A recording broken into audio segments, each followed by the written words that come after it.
Fire and Fate by Serena Valentino.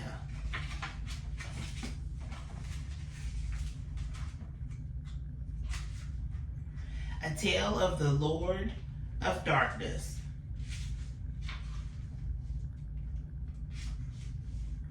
From the Book of Fairy Tales, Hades. The gossamer strings of fate are intricately entangled in the fabric of the Book of Fairy Tales, woven together like a spider's web. At its center is Hades, the keeper of the dead in his realm, he who has the power to command the stars and direct destinies. Much like us, the Odd Sisters, author of this Book of Fairy Tales, and while we are all connected by death, our bond with Hades is forged by something far more faithful, fate. Before Hades took his throne in the underworld, he was happy in his role.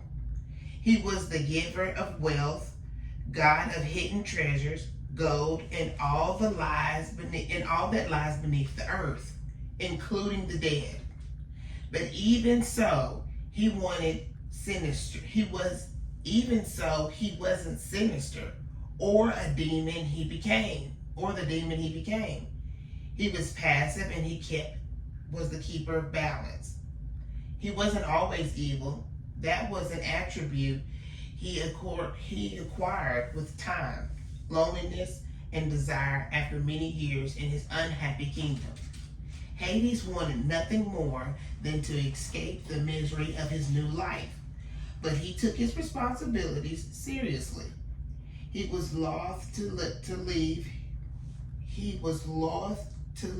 his throne unattended, and therefore felt trapped in pinnacle doom and astonished, until one day faith intervened in the groups of three sisters, Lucinda, Ruby, and Martha. If you haven't gathered by now, these stories have been reading. If you haven't gathered by now, these stories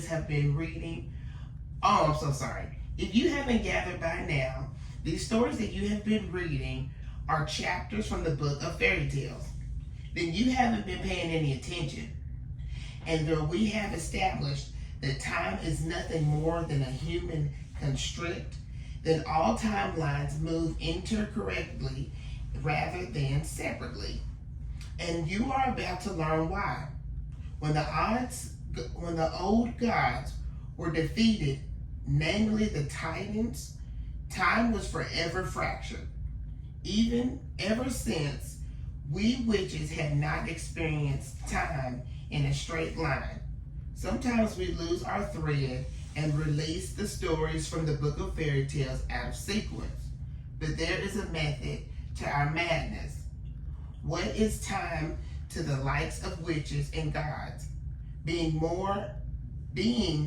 who have more power to create or break worlds and to direct the cosmos.